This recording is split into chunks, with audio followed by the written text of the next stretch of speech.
விசுவாசத்தினாலே சாராளும் வாக்குத்தத்தம் பண்ணினவர் உண்மையுள்ளவர் என்று எண்ணி கற்பந்தரிக்க பலனடைந்து வயது சென்றவளாயிருந்தும் பிள்ளை பெற்றாள். பாருங்க, ஆண்டவர் சொல்லுகிறார், உனக்கு நான் ஒரு மகனை கொடுக்க போகிறேன், உன் மனைவியோட கற்பத்தை நான் ஆசீர்வதிக்க போகிறேன்னு சொல்லும்போது ஆபிரகாம் எப்படி இருக்கும் பாருங்க.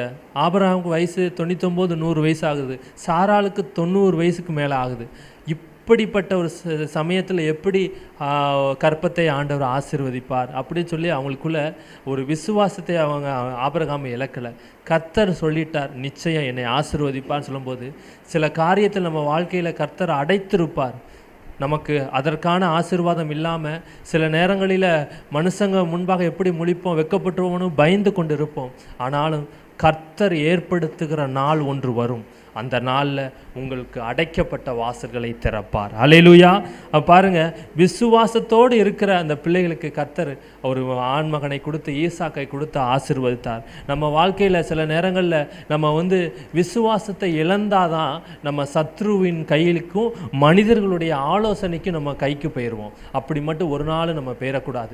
கர்த்தர் மேலே நீங்கள் விசுவாசம் வச்சுருந்தீங்கன்னா நீங்கள் மனுஷனுடைய ஆலோசனையை கேட்க மாட்டீங்க, மனுஷனுடைய வார்த்தைக்கு நீங்கள் அந்த வார்த்தைக்கு செவி கொடுக்க மாட்டீங்க, அதை நம்ப மாட்டீங்க.